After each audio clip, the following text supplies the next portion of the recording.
Thank you everybody for joining us this morning. My name is Kathleen Alparse. I'm a labor employment of counsel at WHGC Law in Newport Beach.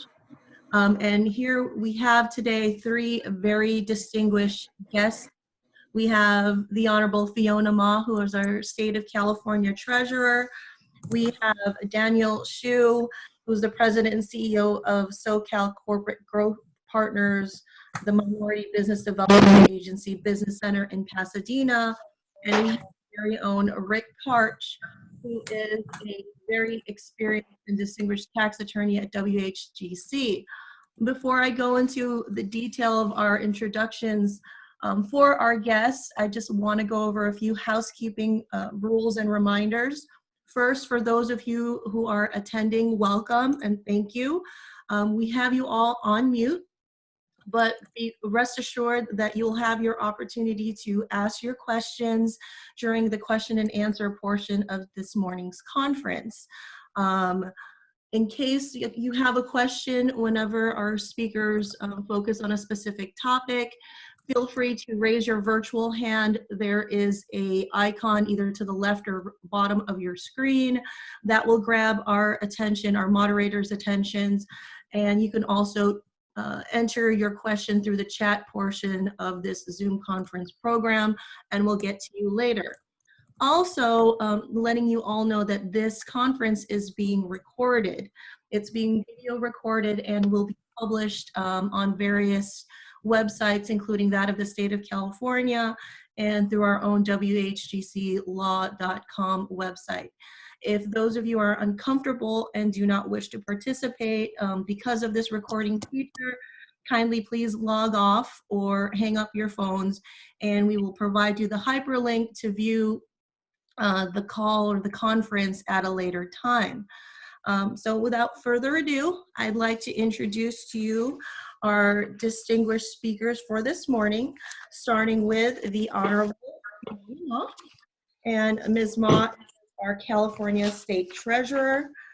She has been a public servant for our state for many years, starting in 1994, where she was elected as the Asian Business Association president. And then she gained significant notoriety. Among other titles, she was a part of the state assembly, then serving Speaker Pro Tem.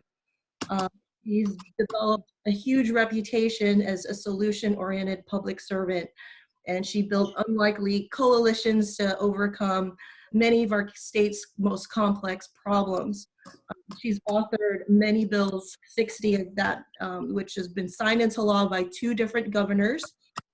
She served on the San Francisco Board of Supervisors, championing human rights campaigns, including those ending human trafficking and closing prostitution rings.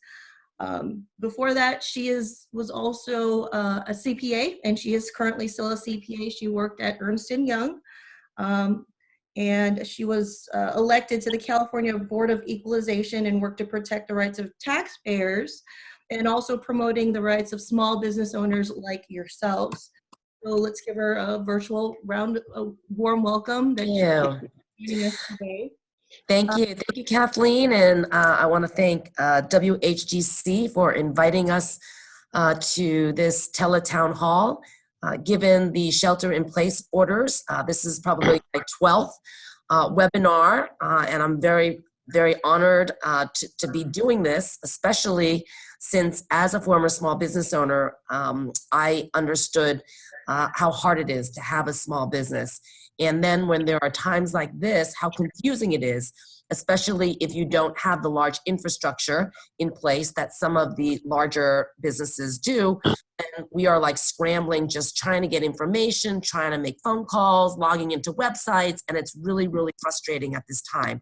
So Daniel and I have been kind of tag teaming on a number of these business webinars over the past couple of weeks, and I'm very honored to join you. I'm going to be on for the entire time. I have my team that will be adding in the chat information that I will be presenting or talking about, so that your listeners can go and access those resources as we continue through this webinar as well as after. But just to begin a little bit, I would encourage folks to log on to my website, www.sto.ca.gov. When you log on, you will see two prominent buttons. One is the COVID-19 updates, which is presented and maintained by our California Public Health. This is our state resource regarding health and safety and any announcements. So we really want people to log on to the real facts and not go by what is spinning on the internet, because not all of that is true. The second one is a COVID-19 resources button. And in there, we are updating in real time all of the business resources at the federal level, the state level, at the local level. As we get them in, we are putting them into the Google Drive with the hot links so that you can just go directly to those sites. And then for anyone who has any question that we don't answer here today, I encourage you to email me at askfiona@sto.ca.gov, and we will do our best to get answers to you directly or connect you with the proper agency who can help you. Before I move on, I also want to just do a couple things, just warn people about scams that are probably happening right now. Just know that government agencies will not call you and ask you for your social security number, your bank routing number, will not ask you for any payment by credit card or ask you to go and get a cashier's check and run down to your 7-Eleven. Those are all scams. And as the federal government right now is rolling out the $1,200 stimulus checks, just be careful. People are going to impersonate perhaps the IRS or their bank asking for your personal information. That is a scam. Please do not fall for it. Right now, the IRS, if you have filed your 2018 or 2019 taxes online, you should be getting a check deposited into that bank account that you provided on your tax return. If you did not file tax return in 2018 and 2019, but you receive Social Security, you should also be getting the money directly deposited into your account.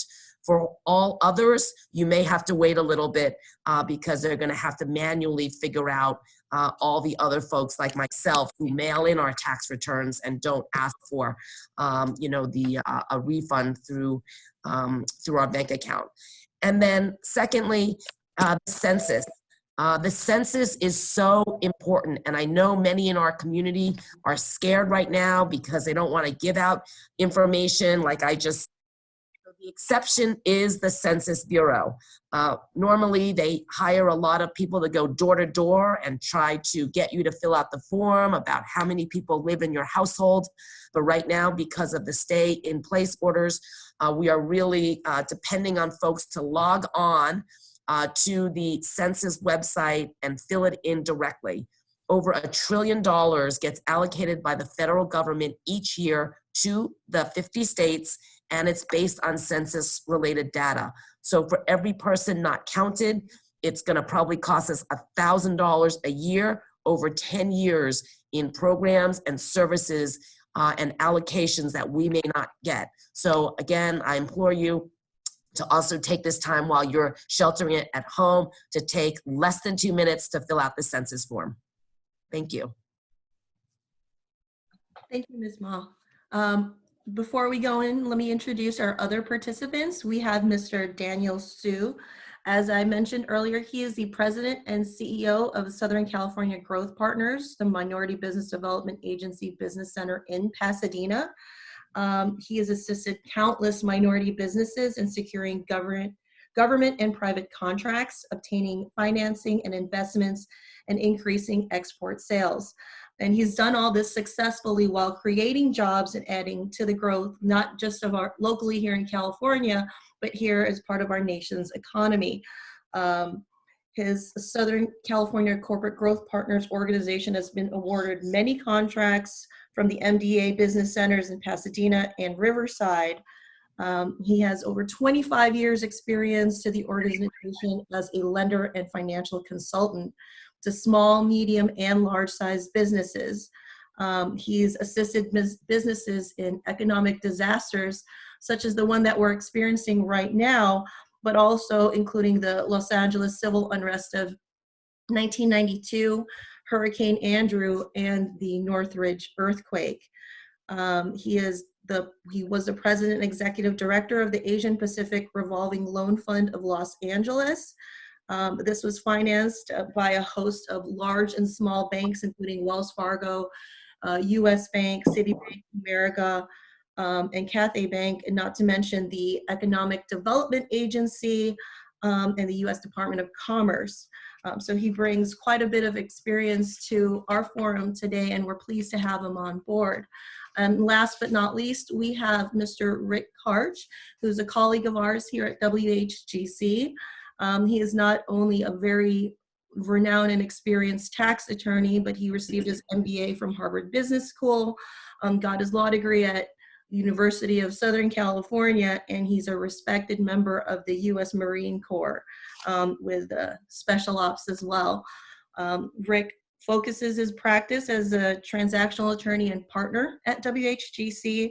He has small businesses, large and medium, and multinational entities with business transactions related to public and private securities, intellectual property, trade secrets, and unfair competition, just to name a few. So welcome everybody, and thank you all for participating today.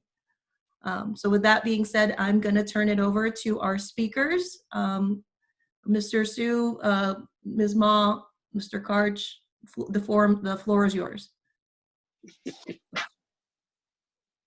Thank you. Thank you. Welcome all. Wanted to just briefly summarize some of the more relevant areas that we're working in transactions related to particularly smaller businesses, from the entrepreneurial startup to those that are affiliates, both inbound or outbound, of existing companies. That is related to business operations moving into the United States from abroad, or business operations moving out of the United States to go abroad. Our transactional focus in putting together the structuring of those entities is highly tax focused, because there are so many dangers in the US tax code, particularly where operations within the United States and income generated within the United States are occurring.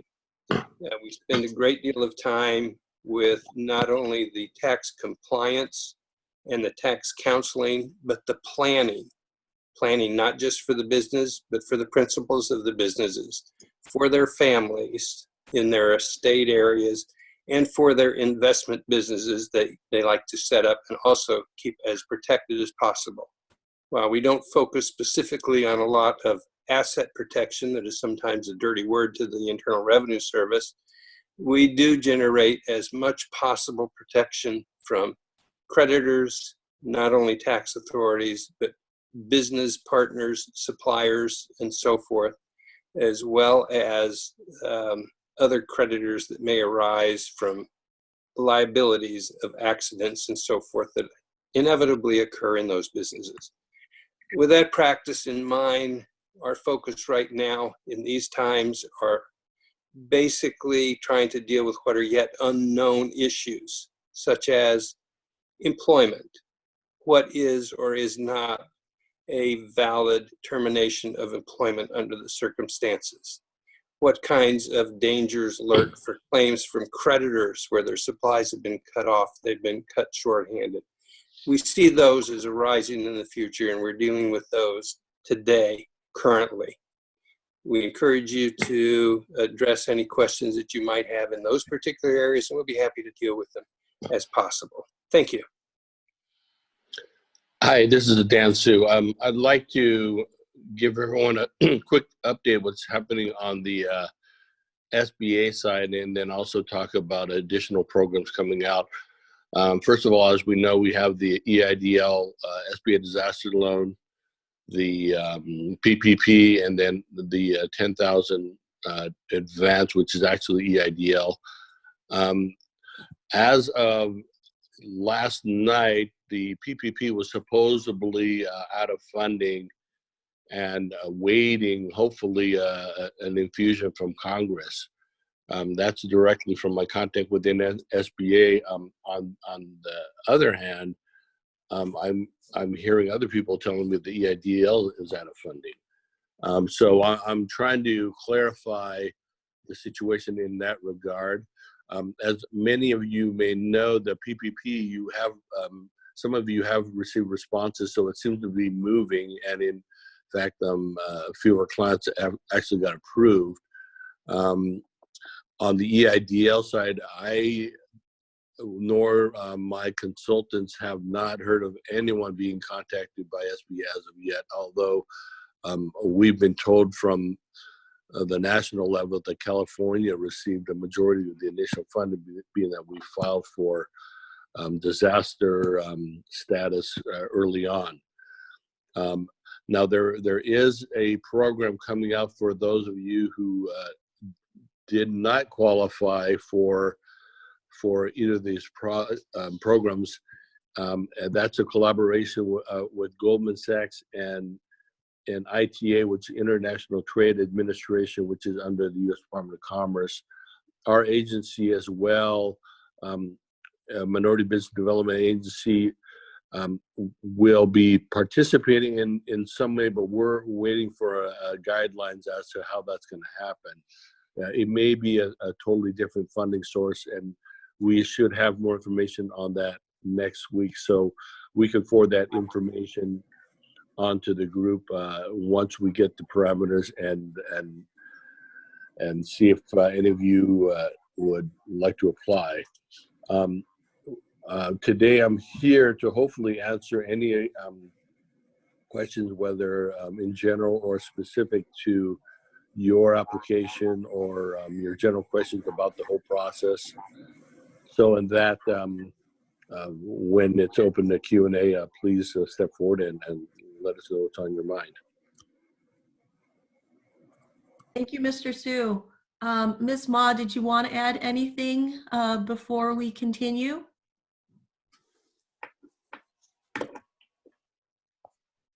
Nope, I'm ready to answer any questions that you may have. Fantastic. Okay, well, so I guess we'll open our question and answer portion. Starting with,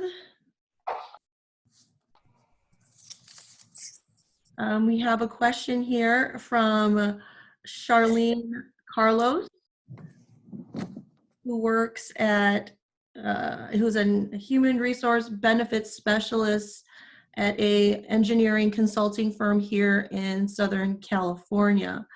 One of her questions specifically is, she has two questions. One,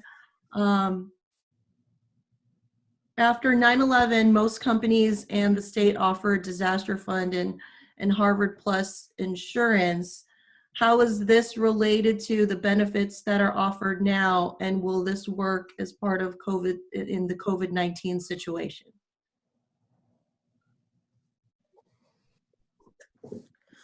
Well, I think, what kind of business is she? It's a engineering consulting firm. Okay, so Daniel probably can answer some of the programs at the federal level. But here in California, the governor is working on a small business plan as we speak. We are encouraging folks to give us feedback in terms of what gaps are missing. I had 2 calls yesterday where small business owners with employees under 5 people were having a very, very hard time accessing some of the federal programs. Many of them are mom and pop businesses, and they don't have, you know, a lot of employees, but really just trying to survive every day. So number one, you know, give us feedback on the type of company that you have, how many employees, and whether some of the federal plans are applicable for you.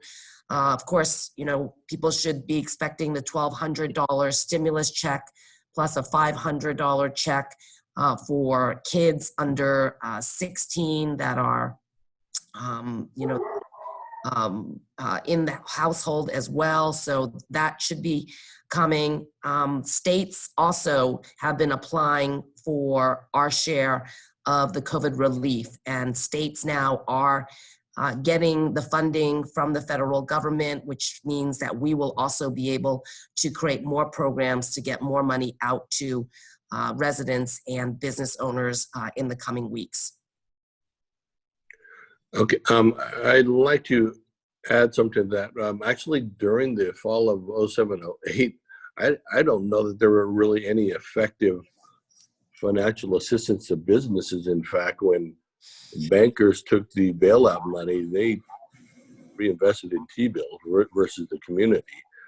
That being said, right now, the only game in town I'm familiar with are the SBA disaster loans, but there are, as I mentioned, other ones coming out, which hopefully are going to help and be more directed toward the small businesses. Now, as you know, on the PPP, certain banks only wanted to deal with their own clients, and within that funding level, their priorities were their bigger clients, which makes it that the smaller businesses really get left out. Hopefully that will be shored up with additional funding through Congress or these other programs coming out. That's just kind of the way money flows in the finance world. You need to, or at least banks will give their attention to their bigger clients. We just need to keep pressure on our elected officials and so forth to make sure they're keeping small businesses in mind and know that we're out there. We all do need the help. We're here to point out these programs that are coming out so you can be hopefully first in line when they do open up. Great. And there are essential services that are allowed to work during the stay-in-home time. I think you said she was an engineering Yes. company. Yeah, so like construction and construction industry folks are considered an essential service. So you may see a lot of workers out in the streets trying to expedite during this time, get as much repairs done on the roads and infrastructure as much as possible. We are still issuing bonds. Today we were out in the market. 2 days ago, we allocated bonds and tax credits for affordable housing projects so they can keep moving forward even during this pandemic. Housing was a crisis before. It's going to be an even bigger crisis after the pandemic. So we in government, we are open for business as a state's bank and trying to make sure that we are still issuing the bonds and the credits to keep the essential operations going, and that includes construction and engineering and anything related to the construction industry are essential workers and should be able to work during this time. Perfect, thank you. As a follow-up question, it says, well, not necessarily follow, but the next question is, what relief can business owners who don't have employees or only have 1 to 2 employees qualify for? Yeah, so under this stimulus package, Congress has included a provision for the first time to cover independent contractors as well as gig workers. I found out that the program at the California Employment Development Department, they should be ready to roll out that program in 2 weeks' time. They have been working on the traditional workers who have filed claims, but now in 2 weeks, they should be launching the program for independent contractors as well as gig workers. And that website is www.edd.ca.gov. And sole proprietors can apply for both federal loans too. whether it's EIDL or PPP. Yes. Okay, great. We have another question. This is coming from Jimger Dimabaso, who is a business owner, a cafe, a restaurant here in Southern California. And the question is, what funding triage does the state plan to offer in response to the other small businesses, especially for given that PPP is not responding quickly enough or at all, or now that the funds are no longer there? Right. So as I mentioned, these micro businesses are severely impacted, and it seems like they're not getting the attention that they need. So as I mentioned, Governor Newsom is working on a small business assistance package. What we need to hear from you is, what is it that you need? What are the essential payments, right? Is it rent? Is it utilities? Is it obviously, your employees? And there are a lot of ideas out there. Maybe it's a 1-year loan that could turn into a grant if you continue to operate as you have been operating, and then you would not have to pay it back. That seems to be one of the concepts that I've heard in the last couple of days. But I encourage all of you to reach out. I mean, you can send it to me at askfiona@sto.ca.gov. The more input we have from these really, really small business owners would be helpful during this time. Mr. Sue, did you want to have anything to add to that? I would say we should keep you posted on the programs coming out. It seems to be that in this case, Goldman Sachs is trying to step up to the plate, and there's other contributors they're trying to pull together for this program. I don't have the details yet, but this would definitely be focused at for the smaller businesses. Yeah, I've been hearing the same rumor any day now. Hopefully they will be coming out with a program, but we're hearing that Goldman Sachs and Citibank are the two that are stepping up to provide small business loans for California. And we actually did have a conference with Washington yesterday in this regard. So we do know it's happening. We're just waiting for the details. Okay, and then as a follow-up question from Ginger, what kind of support is being allocated for the immigrant communities? Well, green card holders, as far as immigrant in that regard, are qualified for SBA. And then also, during the PPP time, many small business owners, minority small business owners approach me saying, my bank, shut me out of the loan, or my bank doesn't offer the U.S. Small business loan. What should I do? And I have been referring them to their local minority business development centers. These are experts in different communities who are helping package the loans for the PPP loans. I hope that their Congress will put more money back into the PPP program, but you should really reach out to them, get ready so that you are in line for when the program is refunded or is funded again. But they also could be a resource to helping you navigate the different programs out there. And so I would really encourage you to reach out to your minority development community centers. Daniel, is that the right names of them?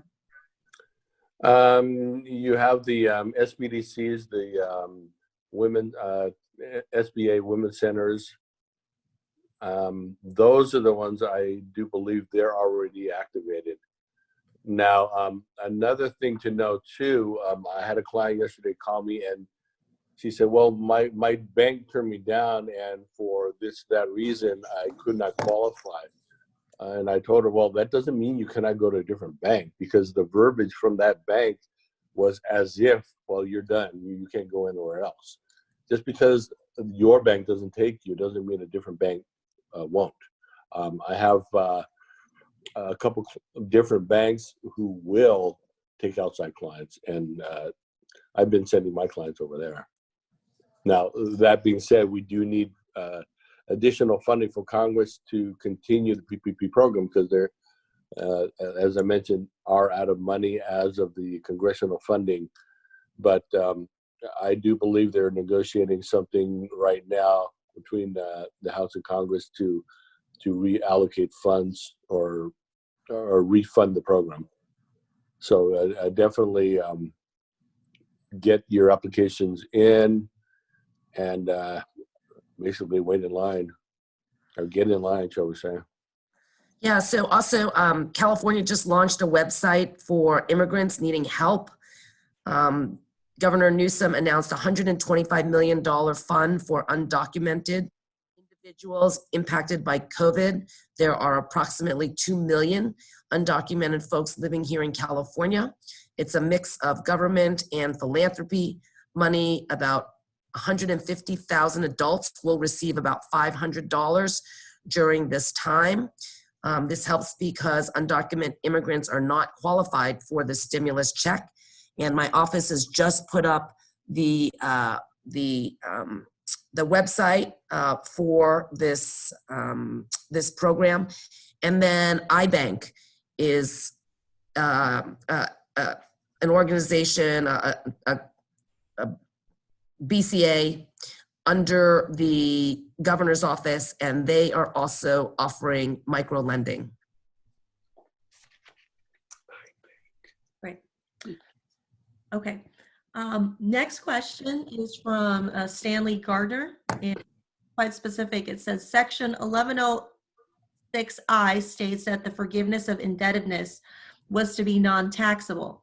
However, if the amounts are forgiven, are the expenses that were paid for payroll costs, rent, etc., are they still deductible, or do those amounts paid in the 60 days that are forgiven are no longer deductible?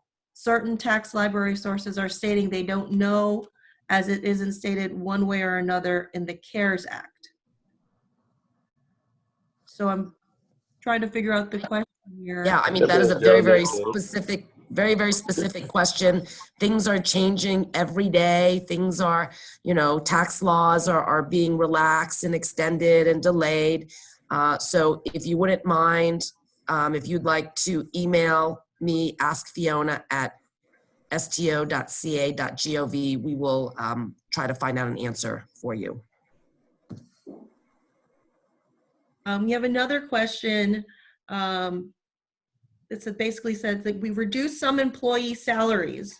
Once we receive the PPP, do we have to reverse those salary reductions, and or do we have to pay back the difference to the employees?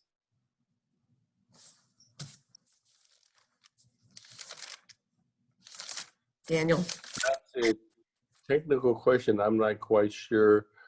The only guidelines I'm familiar is the fact that within the given categories of things you need to pay, payroll, rent, mortgage, so forth, that 75% of those funds have to be paid for that.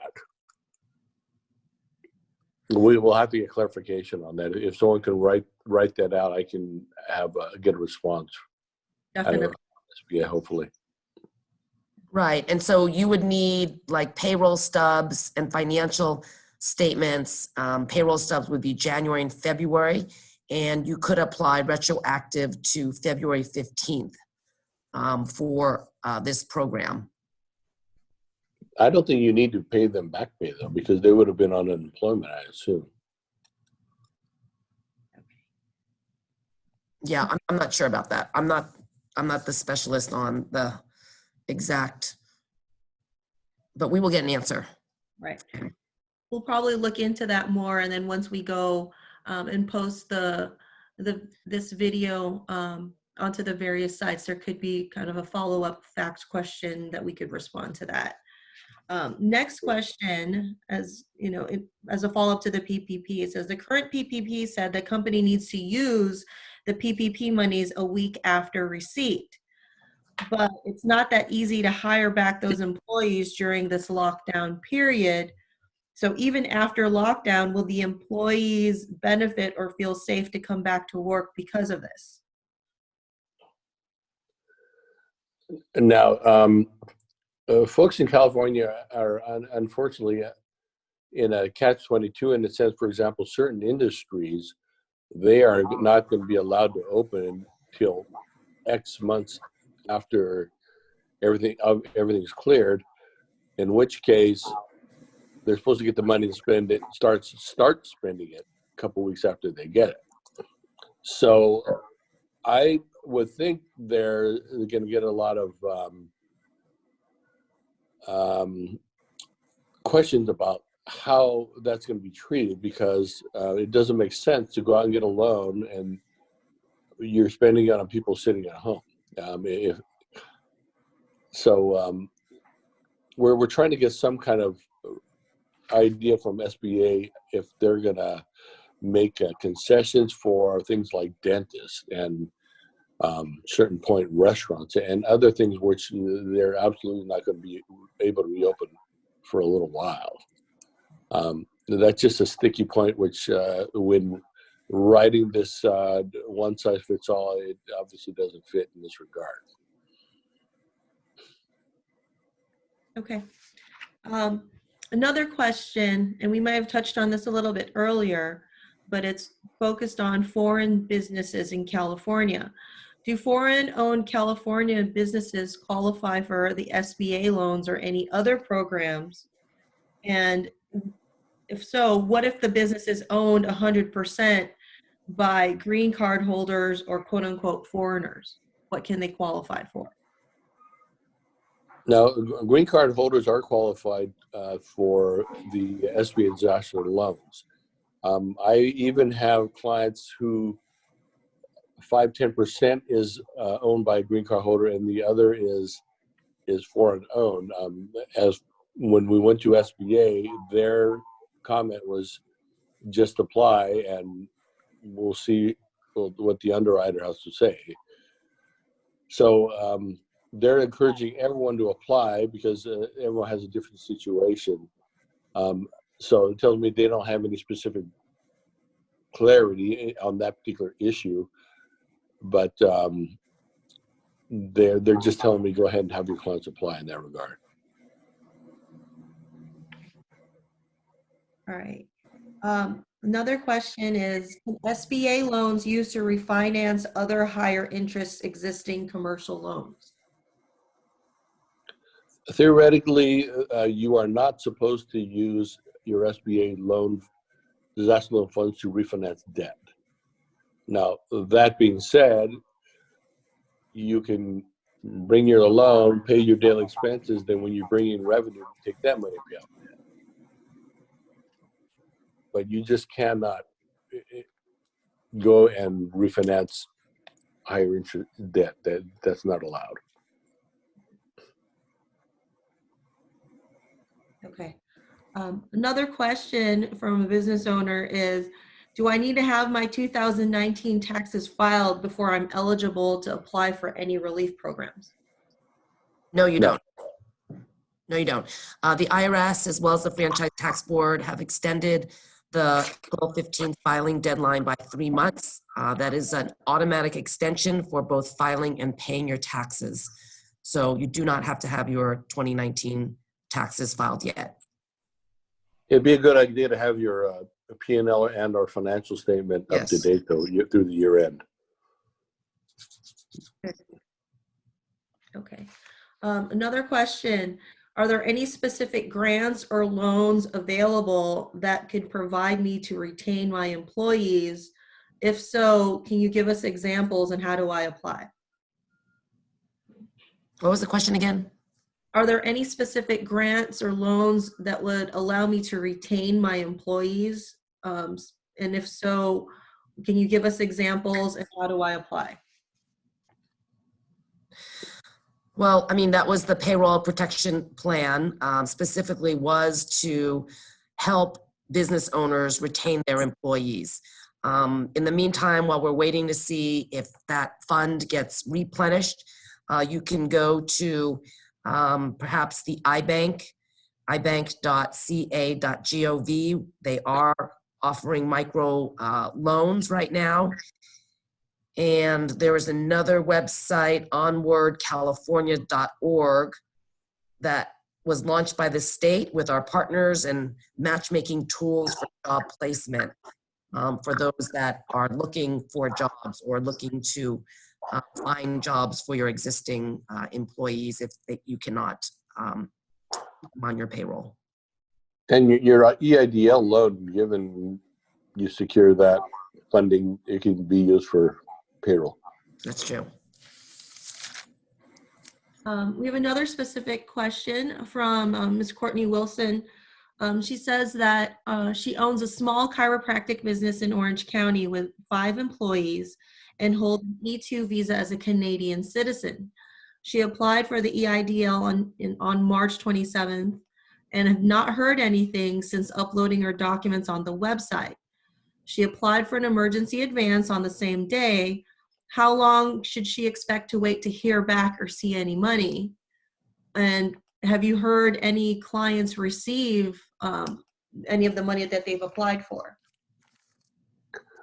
Okay, so very important is to note the account or the application number. If it does not start with a 3, then you need to refile.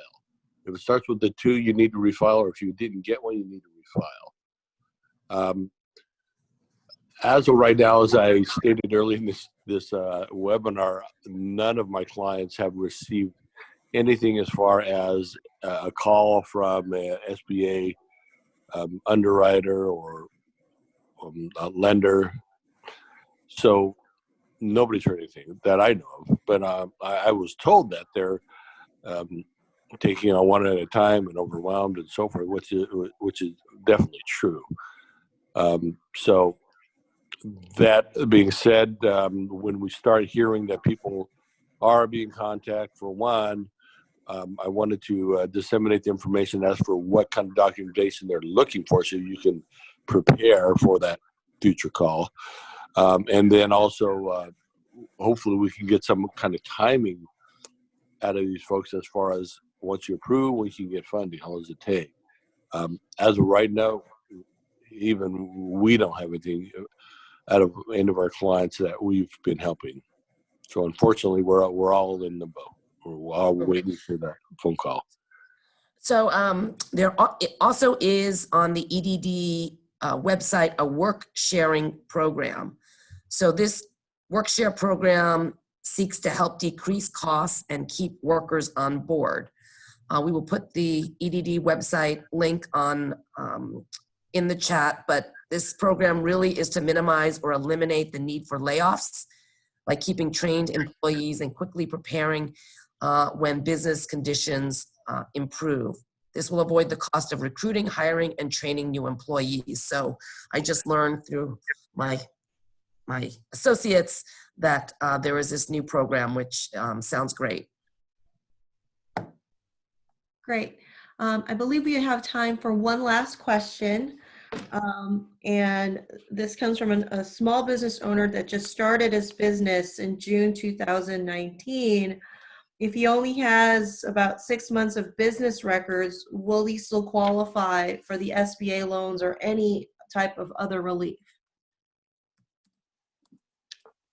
They have encouraged all businesses to apply. So I would go ahead and put together your year in financial and then go online and apply for the EIDL and the PPP. You might even apply for that new one coming out. I would apply for everything you could, actually. But SBA has said that's fine, go ahead and apply, and they'll see how they can help in that regard. Okay, great. I believe that's all the time we have for questions for today. Do our speakers want to send out any last remarks before we close off today's webinar? Yes, I would also encourage folks to go and talk to their bankers. Many of the banks are involved in different type of programs. I know through our office, we have a CalCap program where we provide loan loss reserves for different financial institutions so that they can lend out and do more difficult loans than normal traditional banks. So I would encourage you to go and talk to your banker and see if there's any type of programs that are possibly out there for your situation right now. I just wanted to leave my email if anyone has any specific questions they want to send me. It's Daniel Sieu, S-I-E-U, altogether at gmail.com. And please reference this webinar so I can respond. Thank you. Mr. Karch, did you want to add anything? No, ma'am. I think we're fine. The tax issue raised is interesting because there's going to be a lot of those kinds of questions coming up. We will try to stay on top of it as best we can to counsel properly. Thank you. Well, I believe that will conclude today. As we said earlier, if you have any questions, our panelists are available to receive them and go over them through the various email addresses that they provided. Mr. Karch as well, you can contact him through WHGC Law. And one thing we also didn't add is if you have any specific labor and employment questions, you can direct them to myself also at WHGC Law, and we'll be more than happy to respond to you as long as you refer to this webinar. We'd like to thank our panelists, the Honorable Ms. Fiona Ma, Mr. Daniel Sieu, and of course, Mr. Rick Karch. And a huge thanks to all of our attendees. Thank you for taking the time to participate and share part of your morning with us. Like I said, we'll be posting this on various websites, so tune in and hopefully you can revisit what we discussed today, and there'll be a lot more information to come soon. Thank you, everybody. Thank you all. Be safe. Yeah.